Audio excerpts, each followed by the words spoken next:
Thank you, Wayne. Hello again. I'm Miki, and I'm very honored to chair this session. First of all, I'd like to introduce the two keynote speakers. The first speaker is Mr. Ilkka Tuomi, and the next speaker is the Professor Kyungmee Lee. So I'd like to move to the first speaker's speech. So may I invite Mr. Ilkka Tuomi? Before starting, please let me introduce his profile. Mr. Ilkka Tuomi is founder and chief scientist of OE Meaning Processing, an independent non-profit public research organization located in Helsinki, Finland.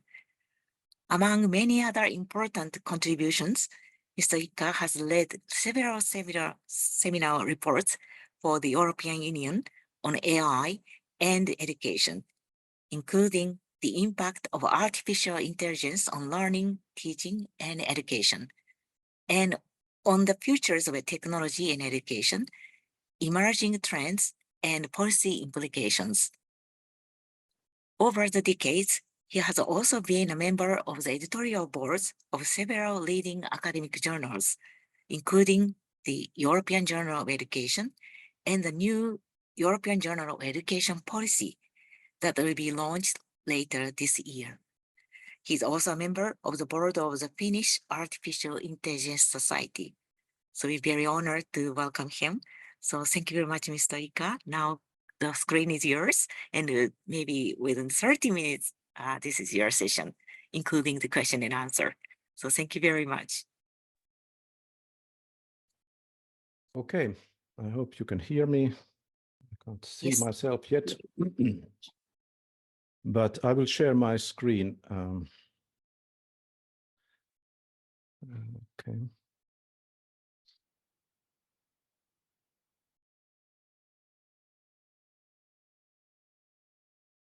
So it's nice to be here, and it's I am really impressed by the exceptional scope and quality of the participants today. So this is really interesting to see around the globe all the people joining here, and we have a very good quality of participants. So I'm sure we are going to have extremely interesting discussions today. For me, the question of this symposium, and I think this is a kind of informal symposium where we try to come up with interesting ideas and interesting debates, and also meet people who have interesting ideas. So my first question is what we mean by critical AI and ed. And I try to give a kind of short opening talk that kind of surveys the landscape. What could this thing mean? And the title of my presentation, as you can see, is Critical AI and Ed. What do you mean? And I'm going to talk about things and concepts like emancipation, automation, efficiency, and the rest. So the first thing I'm doing, thinking what this could mean, is that, of course, there is a lot of critical studies. And critical studies and critical research have, in many ways, their origin conceptually in critical theory. So I would start asking what is the relation of these studies to critical theory, and then going from that, it's going to be kind of probably not what you immediately would expect, but I think it's going to be interesting, and it will lead us to some interesting questions. So kind of layman's view on critical studies on artificial intelligence in education could be reading this word critical in the sense that it's something against non-critical kind of statements and work on artificial intelligence in education. So for instance, if there is a well-known AI expert saying that artificial intelligence is going to revolutionize the world of education, if there is a McKinsey or something saying, a consulting firm saying that artificial intelligence is going to save tens of billions of dollars in the next coming years in education, because the whole education is going to be benefiting from AI, or if there is a young student dropping out from the university, starting up a new company, saying that large language models will revolutionize education. This could be criticized easily, and you can ask, what do you mean by that, and on what basis you make these estimates, and what do you mean? I've tried to say something that is even more critical. So let's see what's happening. So starting from the Frankfurt School, that would be what people mean by, let's see, what people mean by critical in social sciences. So there is that distinction that Horkheimer, critical theory in Frankfurt School, it's really based starting from 1920s, going very influentially to 1960s and 1970s. But the first ones, Theodor Adorno, Max Horkheimer, were kind of laying the groundwork for this. And the Horkheimer's idea that there are two different types of theory and knowledge, one that describes how the world is, and the other that describes that actually is knowledge that changes the world. So this distinction is my starting point for looking what critical could mean here. So there's a lot of critical studies, critical theories, but the point is that these studies and research does not only try to describe the world, but it actually tries to change the world. And this has had a huge impact on a lot of kind of recent discussions about ethics and many different lines of research. All these are slightly challenging because they are all based on Marx's idea, which is that, and specifically in the thesis on Feuerbach, which is actually philosophically kind of an interesting statement, but the point in Marx's work there was that we as human individuals live in a society which is kind of constituted by all kinds of structures, but on the other hand, these structures are created by ourselves. So social practices are all the time changing these social structures, which then constrain and enable our lives. So Marx was saying that the way to understand social practice and anything that creates new in society is a revolutionary practice. And the famous ending of the Feuerbach thesis is that the philosophers have only interpreted the world in various ways. The point is to change it. And this starting point underpins a lot of work on critical something, critical science research, critical theory, and so forth. So creation of knowledge that does not only describe how things are, but something that changes the world for the better. So this is a kind of ethical starting point. In this context, it's kind of interesting that almost all the people saying that AI is going to revolutionize education in this Marxistic sense, they are really the exact opposite. They are saying that you can make the existing system more efficient, and you can kind of create all kinds of operational efficiencies by automating current educational practices, maybe distributing them to the internet to the broader audiences than what was possible before. But I think we have to acknowledge that there is this long tradition of critical theory, critical studies, and many of the concepts and questions kind of come up, can come out of that tradition. Specifically in the area of education, critical pedagogy, Paolo Freire did not use this word, the concept himself, but basically he is considered to be the kind of father of this critical pedagogy. And there the idea was that the role of education is not to just transmit knowledge from teachers' books or mind to the student's head, this kind of banking model, but actually education is about transforming the society. And Freire was very much influenced by Marx' ideas and critical theory as well.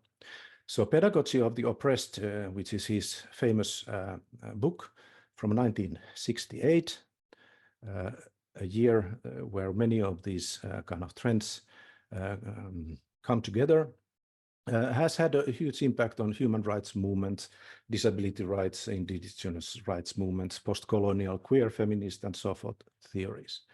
So here my question is that what is the critique of critical pedagogies? And two of the famous contemporary critical pedagogies are Henry Giroux and Peter McLaren. So I try to see what they actually say, what is the subject of critique in critical pedagogy. And this is something that we all have discussed a lot.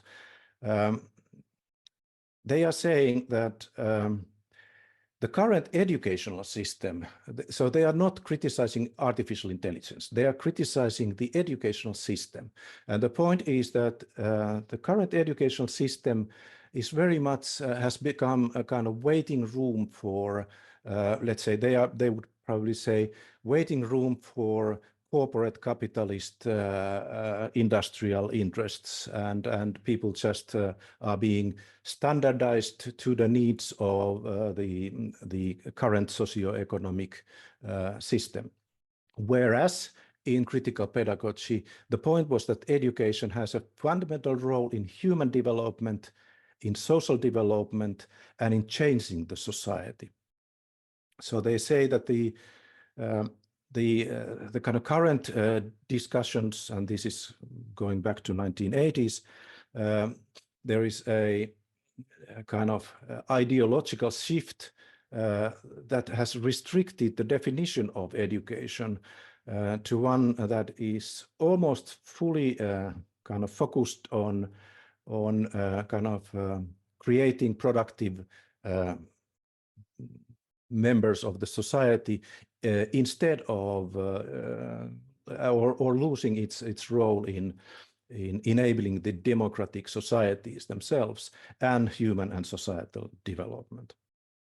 And so this is interesting for me, and I will show you why in a minute.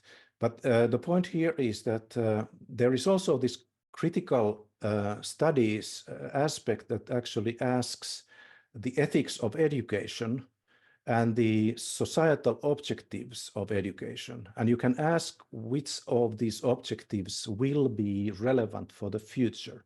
So for instance, if the current educational systems is really optimized for the needs of the industrial society, we can ask that whether these needs actually even make sense in the kind of emerging world. So the question is that you can see education itself either as a kind of instrument of social development or a site of social development or a site of social reproduction. And this is the kind of, I think, in my view, this is the core of the critique of critical pedagogy, that education should not be about social reproduction, it should be about social development. So in this specific paper I'm quoting here, Giroux and McLaren are talking about teacher education and how teachers should be educated and whether they actually should be equipped with the concepts and frameworks that allow them to make schools as sites of social transformation and human development. Anyway, this type of thing many of you know well, but I just wanted to put it as a background. Partly because then you can ask questions about AI in education that are different from what you typically see today. For instance, in critical pedagogy framework, you could ask whether technology per se would be unethical in schools? This is obviously kind of a radical question, but the argument would be that in computer systems and also in AI, what you currently try to do to a large extent is to automate existing procedures and processes. So what you do in practice and in effect is that you can hardwire current social practices, and while doing that, you take some of the flexibility out of the kind of social situation. And by automation, by definition, is reducing flexibility. And from the ethical point of view, if you do that, you actually take away some of the agency and capacity to question and change the current system. So you could say that more automation means less opportunity for critique and change. And if that would be read through the lens of critical pedagogy, more automation by default would be unethical. So it would mean that if you use automation or computers or AI in educational settings, you need to justify it case by case. So you would be asked to show and argue, not prove, but at least argue that why the specific use of AI is ethical. So this is a very different point. People talk about ethics of AI as it would be something that you can find from the technological system itself and its algorithms or biases or whatever. But here the argument is on a higher level. It would say that is this the kind of thing that actually could be ethical by default? So you need to have some specific justification. So on the other hand, radical pedagogists, of course, are radical, and they are doing this kind of revolutionary social practice. And education itself has this fundamental role. Since Dewey has been talking about the kind of fundamental role of education in democratical systems, there has been continuous debate between whether educational systems are supposed to produce useful skills for the labor market or whether it is a site for human and social development. So this is a long debate, but this is a relevant debate also in the context of AI. But it means that radical pedagogy here really means kind of radical or revolutionary approach, which is in contrast to conservative approaches. If you want to conserve existing systems and make it more efficient, then you by default like to have algorithms and computers that allow you to make more efficient those kind of practices that already exist. But on the other hand, it of course makes change more difficult. So from the conservative point of view, and this is not difficult to see that there is a political, I mean, left-right debate going on here as well. But if you think about conserving the current system, maintaining an amplification of existing social biases is actually a good thing. You can do it more efficiently.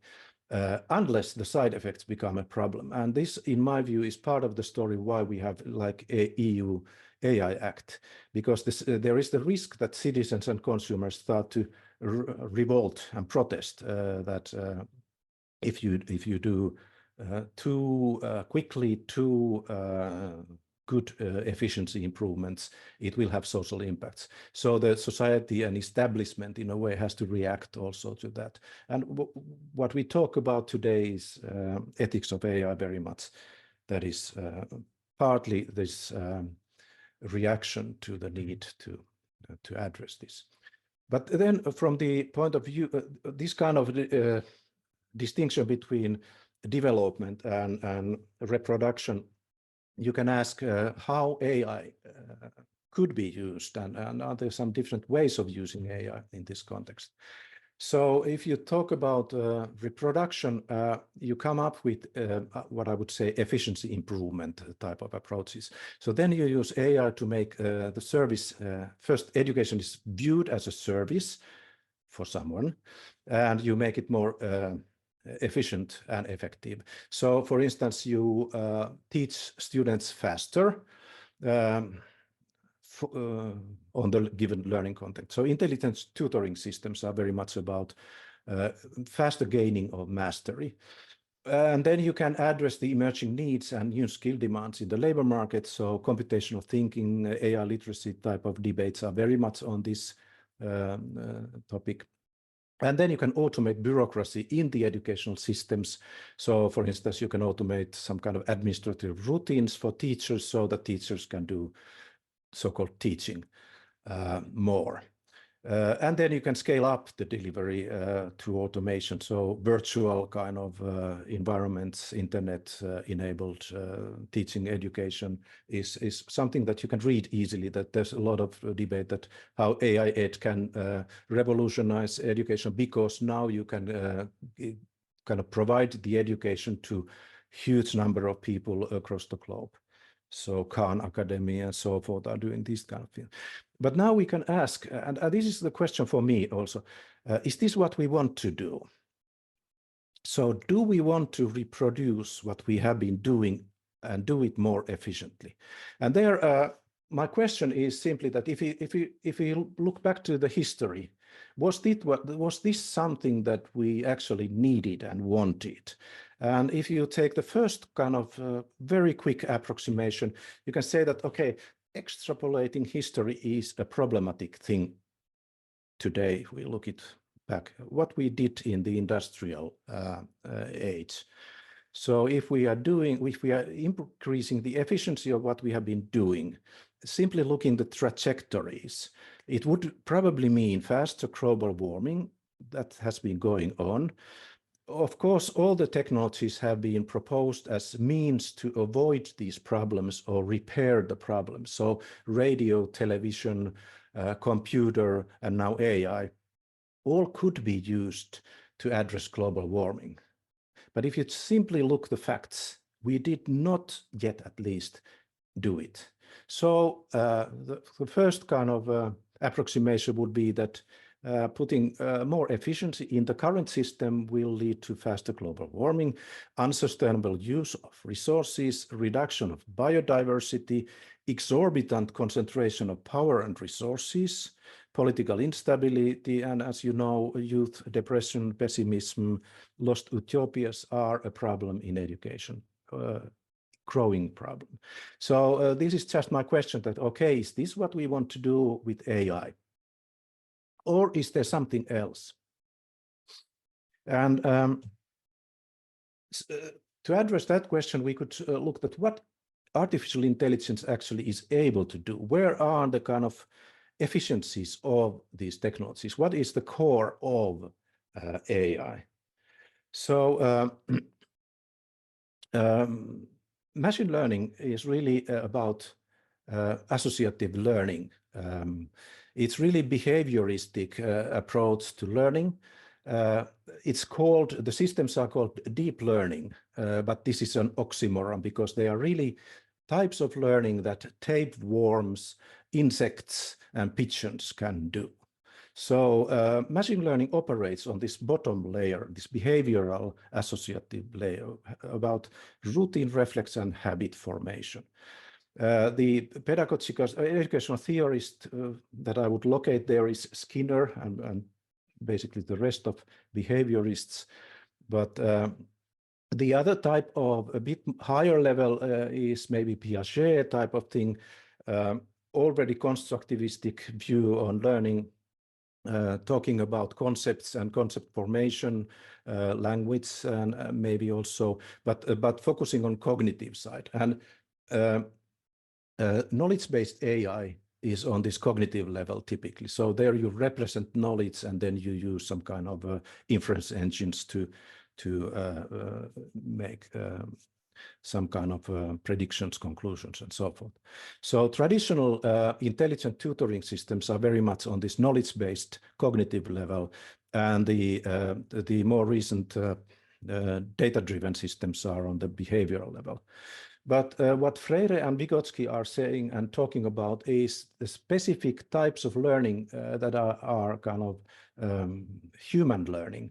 And at the cultural level. So Freire is mainly talking about how we make the culture and how education can allow us to make the culture and change the world.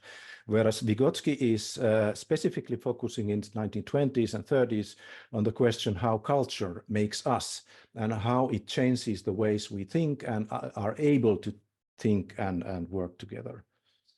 So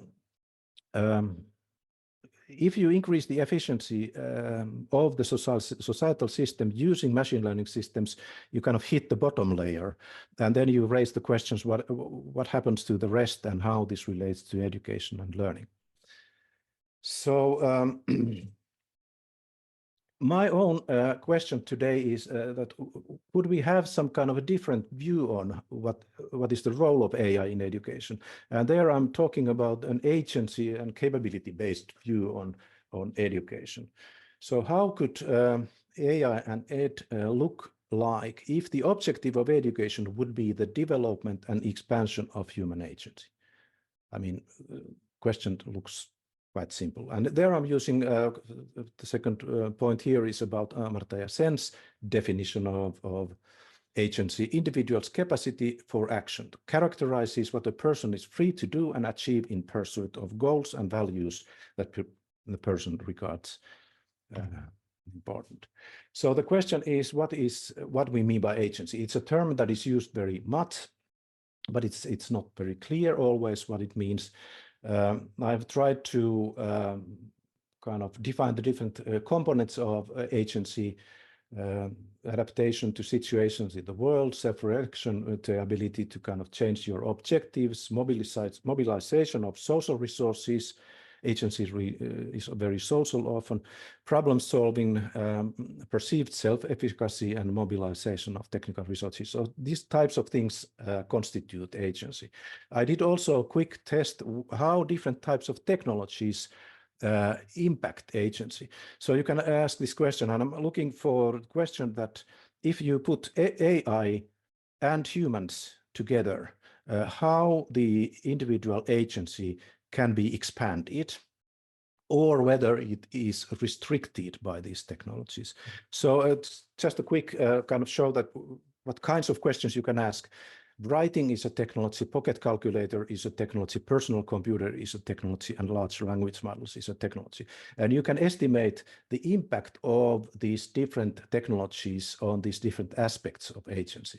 You can also estimate the potential constraining impact. So how much agency these different technologies take away if you put those in kind of collaboration with humans. This is just an example that these types of questions you can ask about agency and the agency impact of different technologies and specifically AI. However, and this would be my basically final point, the picture is more complicated because education has really focused on this left-hand side, epistemic side traditionally. So we have been talking about expertise, which is knowledge, skill, and experience. So general education very much on knowledge and vocational education very much on skill and expertise. But we have been operating in the educational system on this left-hand side very much. Competence, however, has different kinds of components. So you need to have some tools, material resources. You need to have some kind of cultural context where you can actually express competence. And then you need to have some kind of behaviors and behavioral repertoire that is part of this competence. So education is now moving from the left-hand side towards the right-hand side, this non-epistemic side. We are talking about 21st century skills, critical thinking, problem solving skills, emotional skills, grit, creativity, team skills, all that kind of stuff, kind of emotional skills and so forth, are now coming up in the educational policy debates. So we are moving from the left-hand side, pouring the knowledge into the head of the student toward something that is more behavioral.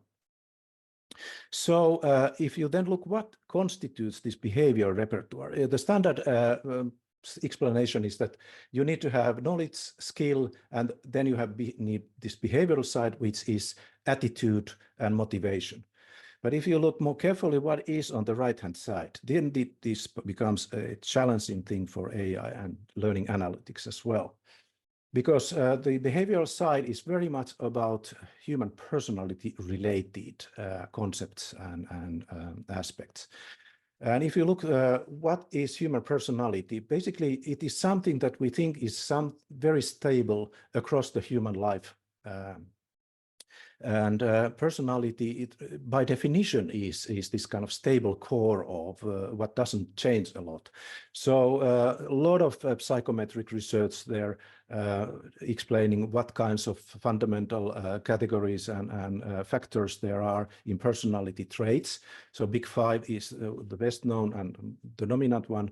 Openness to experience, consciousness, extroversion, agreeableness, emotional stability. These are the 5 main factors that are relatively stable across human life. And if you look economics of education, you can say that openness to experience and conscientiousness or grit are the main determinants of educational success. Extroversion is really important, of course, and agreeableness for social skills and emotional stability as well. So this is the kind of personality trait side. The motives, interests, and values side is mainly described using the Holland's RIASEC model, which says that some people are focused on things, some people focused on ideas, others on data, and so forth. This is also validated in huge number of studies that also these structures are relatively stable. We don't talk about abilities very much, except maybe in the sense of disabilities today.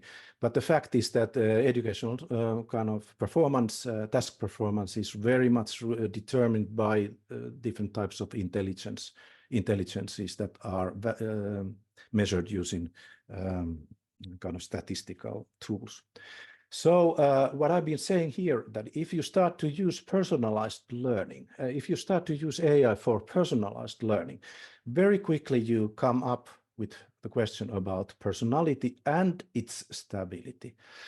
And for instance, you can ask whether, because research suggests that you can measure these factors very early in human life. So for instance, around the year of when a child is roughly maybe 5 years old, you can measure many of these characteristics, and they remain almost the same across the life.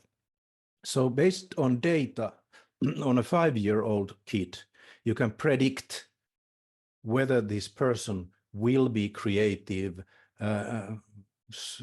will be problem solver, will have good team working skills, and so forth. So basically, you could, if you want to go to McKinsey work in when you are a young adult, you could be tested in 5-year-old age, and you could be categorized and located to the right job based on that data. AI. Mr. Ilkka Tuomi, sorry to interrupt you. Now the time is almost up, so we want to close. So many people struck your wonderful presentation. So thank you very much for signing up. Yeah, but would you like to conclude? Yeah, I will. Yes. So basically, I'm then asking whether you can link Freire and Vygotsky. And this is something we could discuss, but this is the type of question I'm asking here. And I make only the final note that just note that this is a dangerous area. Critical studies means now something different from what is critical studies. In the US, for instance, there are millions of dollars being used to wipe out anything from educational system that has critical acts in it, so, or social justice in it. So partly because of this history of this Marxistic question that the role of education is to change the world, it is of course very dangerous for people who don't want to change the world. And this is not always articulated clearly, but there are these huge kind of political debates. As long as you change the world inside the current system, it's called innovation, and it's very nice from policy point of view. But if you want to change the system itself, it's the dangerous thing. So that's also something that we have to think what we mean by Thank you. critical. Thank you very Sorry much. of taking too much of No, your time. I hope we it are was very, very inspired, Thanks. very beginning of this wonderful session. And you can check the chat box. So many people were struck by your wonderful presentation. So thank you very much, Mr. Ika. I don't want to stop it. But anyway, we must go on to the another speakers.